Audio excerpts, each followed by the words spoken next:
लेकिन यहाँ हम गौर करने वाली बात ये है कि हम बेसिकली अगर जिला हरिद्वार की हम बात करें, मैं फोकस बार बार यहाँ इसलिए कर रहा हूँ क्योंकि हमारे दर्शकों का रुझान बहुत ज़्यादा इस तरफ इन सीटों पर रहता है, हरिद्वार जिले में। तो हरिद्वार जिलों में रुड़की सीट की अगर बात की जाए तो यहाँ अंतिम क्षणों में यहाँ प्रदीप बत्रा भारी दिखाई दिए हैं। जो वोट डालने के बाद भी जो परिस्थितियां बनी हैं, जो जिस तरह की आवाज़ उठकर सामने आई हैं, लेकिन मैं बताना चाहूँगा कि यशपाल राणा के पास सर्व समाज का वोट है और एक जो कैडर वोट जो माना जाता है कांग्रेस का, उसके साथ साथ उनके वोटर्स इस बार ओबीसी समाज में सबसे ज़्यादा उन्होंने अपने रखे हैं। तो अगर गणित की हम बात की जाए तो गणित सटीक बनाने में सफल रहे हैं यशपाल राणा बिल्कुल जीत के लिए।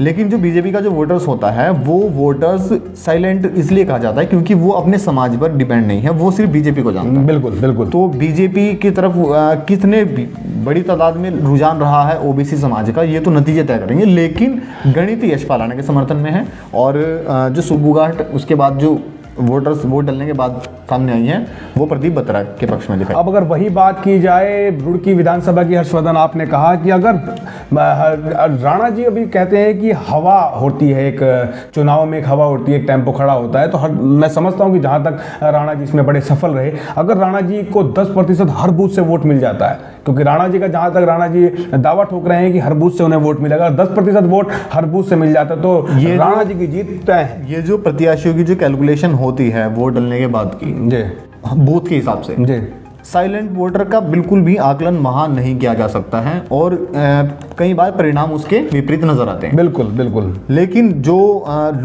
लोगों की जुबानी है, बिल्कुल जो समाज ओबीसी समाज में जिससे सैनी समाज भी है, गुर्जर समाज भी है, इस बार बहुत बड़ी तादाद में यशपाल राणा के समर्थन में खड़ा दिखाई दिया है। बिल्कुल कोई बुराई नहीं है। बिल्कुल। इसीलिए इस बिहाफ पर मैं कहना चाहूंगा कि यशपाल राणा बहुत मजबूत स्थिति में इस बार हैं और उनका कॉन्फिडेंस इस बार लग भी रहा है, गतिविधियों से भी लग रहा है कि हाँ कॉन्फिडेंट है। लेकिन जहाँ तक मैं मानता हूँ, जहाँ तक देखा भी गया हर्षवर्धन की बीजेपी की रुड़की की सीट हमेशा बीजेपी की सीट रही है और हमेशा बीजेपी के खाते में गई है। वो एक आध दफा को छोड़कर हमेशा बीजेपी के खाते में ये सीट गई है और बीजेपी का वोटर साइलेंट होता है तो कहीं ना कहीं बीजेपी का वोटर साइलेंट है, इसलिए आश्वस्त नजर आते हैं। ऐसा बहुत निवर्तमान विधायक देखने को मिलता है जब बीजेपी का वोटर साइलेंट मोड में जाए। बात यहाँ व्यक्तिगत वर्चस्व की भी है, यशपाल राणा का जो वर्चस्व रहा है शायद कहीं ना कहीं उन्होंने जो माहौल बनाया है मेयर के चुनाव के बाद से, बिल्कुल वो माहौल लोगों के अंदर अभी भी है और जिस तरह से उनकी टीम वर्क हुआ है बिल्कुल और हर जगह उन्होंने प्रचार किया है, मैं कहूँगा जाहिर तौर पर वो फ्रंट फुट पर रहे हैं और यहाँ बीजेपी की जो वोटर्स हैं वो साइलेंट मोड में चले गए हैं, जहाँ कई बार ये भी देखने को मिलता है कि वो जो बयान दे रहे हैं यशपाल राणा के समर्थन में, लेकिन शायद वो साइलेंटली बीजेपी की तरफ चले जाएं।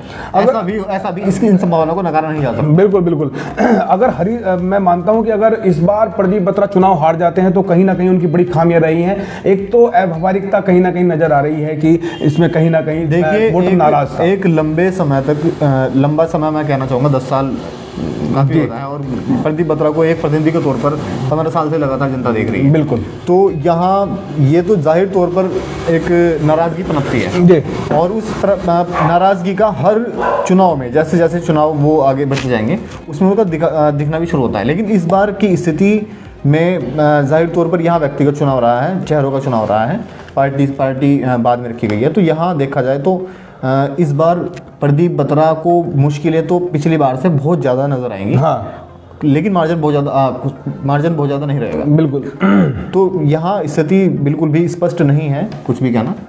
लेकिन हर से अगर इसमें बात की जाए बीजेपी की, क्योंकि ये सीट पहले से मैंने अभी कहा कि बीजेपी की सीट रहती है, कहीं ना कहीं आश्वस्त नजर आ रहे हैं दोनों प्रत्याशी, क्योंकि यहाँ पर बीजेपी की और उसकी लड़ाई नहीं थी, कांग्रेस पार्टी की लड़ाई नहीं थी, यहाँ पर एक व्यक्तिगत लड़ाई के रूप में इस चुनाव को देखा गया। ये चुनाव राणा वर्सेस बत्रा, यानी कि प्रदीप बत्रा और राणा यशपाल राणा के बीच में यह चुनाव हुआ कि पार्टी को एक साइड रखकर इन दोनों के बीच में चुनाव देखा गया। हाँ, अब दिलचस्प मोड़ ले चुका है कलियर विधानसभा भी। हाँ, यहाँ कलियर विधानसभा की अगर हम बात करें तो भारतीय जनता पार्टी जो मानकर चलती थी कि यहाँ इस बार सीट निकालने में ज़्यादा सक्षम रहेंगे, बिल्कुल वैसा बिल्कुल भी होते हुए नजर नहीं बिल्कुल नहीं आ रहा। जो मुनीष सैनी जी को जो टिकट मिला है उसके नाराजगी संगठन के जो कार्यकर्ता वहाँ के रहे हैं उनके बीच ही पनपी है और जाहिर तौर पर उसका फायदा सुरेंद्र सैनी को मिला है, बसपा से जो वहाँ कैंडिडेट हैं। बिल्कुल। और उनसे ज़्यादा जो सैनी समाज की जो फूट है, जो सुरेंद्र सैनी की तरफ जो गए हैं जो वोटर्स गए हैं, उसका जाहिर तौर पर फ़ायदा हाजी फुरकान को हुआ है। और फुरकान इस बार बहुत मजबूती के साथ जीतने की स्थिति में है, क्योंकि शहजाद लक्सर से लड़ रहे हैं और जितनी वोट शहजाद उनकी काट सकते थे, मुझे नहीं लगता कि कोई और कैंडिडेट, कोई और पार्टी उनकी सीट वोटर्स काटने में सक्षम होंगे। बिल्कुल तो फुरकान ही ऐसे एक कैंडिडेट हैं जिला हरिद्वार के अंदर जिनकी सीट को लगभग सुनिश्चित माना जा रहा है कि इस बार वो बिल्कुल जीतने की स्थिति में हैं। और औपचारिकता बाकी है। यहाँ पहले एक बार हम अपने स्टैंड क्लियर कर देते हैं, क्योंकि ये स्टैंड क्लियर करना बहुत जरूरी है। हाँ भगवान, क्योंकि अगर हम एग्जिट पोल आप तक पहुंचा रहे हैं तो कोई भी कंफ्यूजन हम नहीं डालेंगे अपनी तरफ से कि आप फिर भी हमें ये कहें कि इनसे हमें मिला क्या है। तो मैं बिल्कुल स्थिति क्लियर करना चाहूँगा। भगवानपुर सीट की अगर हम बात करें तो सुबोध राकेश भले ही बहुत मजबूत स्थिति में दिखाई दे रहे हों, लेकिन यहाँ मैं अगर सुबोध राकेश और ममता राकेश में से एक की अगर बात करूँ तो इस बार ममता राकेश। मैं भी ममता राकेश जी की तरफ जाना चाहूँगा। वहीं पर अब हरिद्वार शहर की बात करते हैं। हरिद्वार शहर से कैबिनेट मिनिस्टर प्रदेश अध्यक्ष भारतीय जनता पार्टी मदन कौशिक जी चुनावी मैदान में हैं। पिछले मुझे लगता है चौथा चुनाव उनका इस बार है। जी देखिए, प्रदेश अध्यक्ष मदन कौशिक प्रदेश अध्यक्ष रहते हुए और मंत्री पद रहते हुए उन्होंने अपनी सक्रियता बरकरार रखी है लगातार क्षेत्र में, लेकिन जी इस बार काफी आक्रोश उनके खिलाफ देखने को मिला है लोगों के अंदर। ब्रह्मचारी लेकिन यहाँ सबसे बड़ा फैक्टर ये है कि कई बार लोग ये कह रहे थे कि इस बार सतपाल जो ब्रह्मचारी हैं वो अच्छा चुनाव लड़ रहे हैं और अच्छी फाइट करने वाले हैं। हाँ बिल्कुल बिल्कुल, और शायद जीतने की स्थिति में भी हैं। बिल्कुल। लेकिन मैं आपको बताना चाहूंगा कि पिछली बार उत्तराखंड में रिकॉर्डेड सबसे ज्यादा वोट से जीते थे मदन कौशिक जी, और लगभग 35,000 वोट, बहुत बड़ा वोट डिफरेंस होता है 35,000। बिल्कुल बिल्कुल बिल्कुल बिल्कुल। तो मैं ये सोचता हूं कि इस बार अगर वो सतपाल ब्रह्मचारी अच्छा चुनाव लड़ भी रहे हैं तो उन 35,000 को जो उन्होंने लीड दी हुई थी उसको कितना कवर कर पाएंगे। मैं फिर भी मानता हूं कि यहाँ अगर बात की जाए क्लियर स्टैंड, अगर हम बिल्कुल क्लियर स्टैंड, तो यहाँ मदन कौशिक फॉर श्योर। मदन कौशिक जी बढ़त बनाए हुए नजर आ रहे हैं यहाँ पर। वहीं पर हरिद्वार ग्रामीण की बात की जाए तो पूर्व मुख्यमंत्री हरीश रावत की सुपुत्री अनुपमा रावत वहाँ से चुनाव लड़ रही है। और वहीं पर अगर बात की जाए तो कैबिनेट मिनिस्टर महाराज जी भी वहाँ से चुनाव लड़ रहे हैं। जी यतीश फलन जी। जी जी, यहाँ सबसे बड़ी बात यह है कि अनुपमा रावत अंतिम क्षण में उनको टिकट मिला। बिल्कुल। और इससे जाहिर तौर पर उन्हें काफ़ी नुकसान हुआ होगा जी, लेकिन फिर भी हरीश रावत के जरिए काफ़ी स्ट्रेटेजी वहाँ बनाई गई है अंतिम क्षणों में, अंतिम चुनावी प्रचार में, और वो हर हथकंडा अपनाया गया है। बिल्कुल, कोई छिपी नहीं है। बिल्कुल। तो यहाँ फिर भी अगर स्वामी की बात की जाए तो बीजेपी के जो कोर वोटर्स हैं बहुत बड़ी तादाद में हैं और स्वामी यहाँ जीतने की स्थिति में हैं। अगर क्लियर स्टैंड में कहूँ, बिल्कुल बिल्कुल सही बात, बिल्कुल सही बात है। तो यहाँ स्वामी जी, लेकिन फाइट वहाँ पर अनुपमा रावत भी अच्छी फाइट दे रही हैं। सूत्रों से पता चलता है कि कहीं ना कहीं फाइट तो देखिए हर सीट पर फाइट तो होनी है। बिल्कुल। लेकिन चलिए एग्जिट पोल हम क्लियर बात करेंगे। चलिए हर अगले नंबर 2 पर पहुँचते हैं। लक्सर विधानसभा की बात करें जी। लक्सर विधानसभा बीजेपी की सीट रही है हमेशा से, लेकिन इस बार बीजेपी के खाते से ये सीट निकलती हुई दिखाई दे रही है। संजय गुप्ता इस बार अपनी हार इनडायरेक्टली स्वीकार कर चुके हैं, क्योंकि उनकी वीडियो भी वायरल हो चुकी है इस बारे में हार को स्वीकार करते हुए। जी, वो ये मान चुके हैं कि इस बार उनको हराने में मदन कौशिक का बहुत बड़ा हाथ रहा है। उनका ठेकरा सारा प्रदेश अध्यक्ष पर फोड़ा गया है या नहीं है वो तो कह नहीं सकते। बिल्कुल बिल्कुल, वो तो नतीजे ही बताएंगे। बिल्कुल नतीजे बताएंगे। लेकिन उन्होंने अपना लगभग अपने नतीजे लोगों को बता दिए हैं कि वो तो नहीं फाइट में रहे, वो फाइट में नहीं रहे हैं। लेकिन इस बार अंतरिक्ष सैनी जो कांग्रेस से हैं, जो सबसे रहीश प्रत्याशी हैं, बिल्कुल, जिन्होंने अब दावा किया है कि सबसे अपनी जो संपत्ति चुनावी हलफनामे में सबसे ज्यादा, लेकिन संपत्तियां तो औरों पे भी हैं, लेकिन उन्होंने बिल्कुल कुछ ना कुछ लगभग अपनी संपत्ति बताते हुए 130 करोड़ के आसपास उनकी संपत्ति है। तो धन बल के साथ चुनाव लड़ा है, नहीं लड़ा है। लेकिन मैं आपको बताना चाहूंगा कि अंतरिक्ष सैनी और मोहम्मद शहजाद, बिल्कुल यहाँ शहजाद जीतने की स्थिति में हैं। और क्लियर स्टैंड में कहूँगा कि अभी तक जो सुबुगाहट लक्सर सीट से आ रही है उसमें शहजाद जीतने की स्थिति में, और वो बसपा से हैं। लेकिन यहाँ बसपा का जिक्र सुनते ही यहाँ के लोगों को, यहाँ हरिद्वार सीट के आसपास के जो पहाड़ी क्षेत्र हैं, उन्हें ऐसा लगता है कि बसपा का तो कोई वजूद हो ही नहीं सकता है। तो यहाँ मैं कहूँगा लक्सर सीट पर इस बार काफ़ी हद तक सुनिश्चित मानी जा रही है कि शहजाद। लेकिन भले ही वहां के विधायक मान चुके हैं कि मैं इस बार चुनाव हार रहा हूं, लेकिन बीजेपी को वहां पर कमजोर साबित हम नहीं कर सकते, क्योंकि 2 बार से वहां पर बीजेपी की 2 बार से विधायक जी, वो तो अपने आप को मान चुके हैं, लेकिन कहीं ना कहीं हम ये नहीं उसको कमजोर नहीं साबित कर सकते और वो कहीं ना कहीं गलत भी साबित हो सकते हैं। अगर उसके बात की जाए खानपुर विधानसभा की बात की जाए, जो हॉट सीट बनी हुई है, 4 बार से विधायक कुंवर पर्ण सिंह चैंपियन, इस बार टिकट नहीं मिला, उनकी धर्मपत्नी को टिकट मिला। और उसके बारे में कुंवर पर्ण सिंह कहीं ना कहीं चुनाव से नदारत नजर आए। क्यों हर्षवर्धन? नदारत तो कुंवर प्रणव सिंह चैंपियन जरूर नजर आए, लेकिन मैं ये कहना चाहूंगा कि यहाँ जो बाहर अभी तक स्थिति देखी जा रही थी कि चैंपियन गेम से बिल्कुल बाहर हो चुके हैं, ऐसा बिल्कुल नहीं है।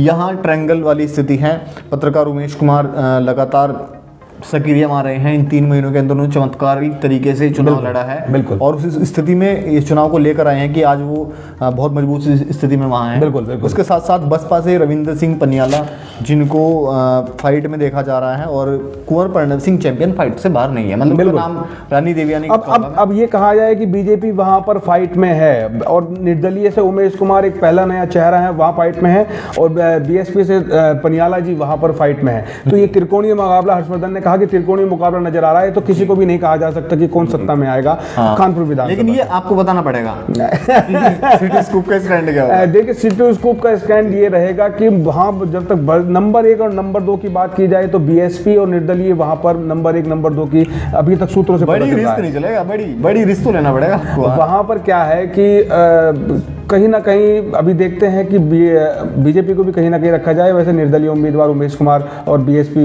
रविंद्र पनियाला के बीच में फाइट नजर आ रही है। यहाँ कन्फ्यूज़न बहुत ज़्यादा है इनको, लेकिन मैं मानता हूँ कि मैं इस बारे में कहना चाहूँगा कि पत्रकार उमेश कुमार जीतने की स्थिति में इस बार वहाँ हैं। जी बिल्कुल। चलिए अगली विधानसभा की बात करते हैं। हम पहुंच जाते हैं मंगलौर विधानसभा पर। जी जी। वहां पर हाजी जी वहां पर चुनाव लड़ रहे हैं बीएसपी से, और काजी जी लड़ रहे हैं कांग्रेस से चुनाव। लेकिन काजी जी वहां पर निवर्तमान विधायक हैं, लेकिन काजी जी का बड़ा विरोध है, तो इसलिए हाजी जी मुझे यहाँ तक लगता है सीट निकालते हुए नजर आ रहे हैं। जाहिर तौर पर अंसारी जी इस बार सीट निकालने में सक्षम नज़र आ रहे हैं, और काजी साहब की दावेदारी और जिस हिसाब से उन्होंने चुनाव लड़ा है अंतिम क्षणों में, बिल्कुल उसे नकारा नहीं जा सकता है। और उत्तराखंड में खास तौर पर हरिद्वार ज़िले में एक बहुत सही और बहुत सुलझे हुए नेता माने जाते हैं काजी निजामुद्दीन। बिल्कुल, काजी निजामुद्दीन। तो उनको कभी भी गेम से बाहर मानना मैं नहीं मानता कि समझदारी होगी। बिल्कुल। और अभी तक जो फाइनली जो रुझान सामने आ रहे हैं, जिस तरह की बातें हो रही हैं, वहाँ अमित जी मैं आपको बताऊंगा, ये शॉकिंग हो सकता है, काजी निजामुद्दीन ही जीतने की स्थिति में वहाँ हैं। लेकिन जहाँ तक सत्ता परिवर्तन सूत्रों से पता चल रहा है कि जहाँ तक मैं कहूँगा वहाँ पर बीएसपी इस बार बढ़त बनाए हुए है। जी चलो अगली बात करते हैं झबरेड़ा विधानसभा की। एक हॉट सीट बनी हुई थी झबरेड़ा विधानसभा। जी जी। एक कांग्रेस का प्रत्याशी भाजपा में जाता है और भाजपा के लिए वोट मांगता है। जी। और जाति जो कांग्रेस से थे, कहीं ना कहीं एक समाज के अंदर उनकी पकड़ नजर आ रही थी। क्यों हर्षवर्धन? जी, जाहिर तौर पर इस बार वहाँ पर ट्रायंगल माना जा रहा था, बसपा कांग्रेस बीजेपी का। बिल्कुल। लेकिन बसपा गेम से अंतिम क्षणों में बाहर हो चुकी थी। शुरुआती दौर में बसपा बिल्कुल एक तरफा दिखाई दे रही थी, मजबूत स्थिति में थी। बिल्कुल। और उन्होंने चुनाव बहुत अच्छा लड़ा है आदित्य ब्रिजवाल ने, इसमें कोई दुराई नहीं है। बिल्कुल बिल्कुल। यंग हैं और बहुत अच्छी उन्होंने एक मिसाल दी है यूथ के लिए। तो लेकिन यहाँ वीरेंद्र जाति जीतने की स्थिति में क्लियर। कहीं ना कहीं वहाँ पर बीजेपी को भी हम हल्के में नहीं ले सकते, बीजेपी वहाँ पर अच्छी फाइट में है। चलिए बात करते हैं अब रानीपुर विधानसभा की। रानीपुर विधानसभा से जो बीजेपी के उम्मीदवार हैं, इस बार वो निवर्तमान विधायक भी हैं। जी। और मुझे जहाँ तक लगता है रानीपुर में वहाँ पर बीजेपी का बिल्कुल बीजेपी वहाँ पर एक बार फिर दोबारा से मुझे लगता है जहाँ तक कि विधानसभा की सीट जरूर जीतेगी। अगर अब बात की जाए ज्वालापुर विधानसभा की, तो ज्वालापुर विधानसभा में बीजेपी को कोई अन्य कैंडिडेट ना मिलकर वही पुराने कैंडिडेट पर चुनाव लड़ा गया, तो कहीं ना कहीं विवादों में रहा। लेकिन इसका बहुत बड़ा नुकसान बीजेपी को इस बार झेलना पड़ सकता है। मैं ये कहना चाहूंगा कि इस बार वहां सुरेश राठौर जी को बड़ी चोट लगने वाली है और कांग्रेस जीतने की स्थिति में वहां है। लेकिन सूत्रों से पता किया जाए तो बीजेपी वहां पर फिर बढ़त बनाई हुई, लेकिन क्योंकि वहां पर वह सीट बड़ी विवादों में रही, वहां के विधायक बड़े विवादों में रहे पूरे 5 साल, तो कहीं ना कहीं झटका भी लग सकता है। जी। अभी बात की जाए, हमने अभी लगभग सारी ही सीटों की बात कर ली है। अभी मेरा जो आकलन कहता है कि हरिद्वार जिले के अंदर बीजेपी 5 से 6 सीटों पर आएगी, और वहीं पर कांग्रेस की बात की जाए तो 2 से 3 सीटों पर कांग्रेस आएगी, और वहीं बीएसपी की बात की जाए तो 1 से 3 सीटों पर बीएसपी हरिद्वार जिले में रहने वाली है। देखिए मैं और निर्दलीय भी कहीं ना कहीं 1 या 2 सीटें निर्दलीय यहाँ से निकाल सकते हैं। जी, लेकिन यहाँ मैं आपको बताऊंगा कि यहाँ बीजेपी 3 से 4 सीट निकालने की स्थिति में है। उससे अलग यहाँ बसपा 1 सीट बसपा और निर्दलीय भी निकाल, जो हमने बताया बिल्कुल, जो स्थिति बनी हुई है कानपुर विधानसभा पर, वो स्थिति में है। बाकी कांग्रेस जो मार्जिन रहने वाला है हरिद्वार जिले का, लगभग वही सूरत हमें देखने को मिलेगी उत्तराखंड में।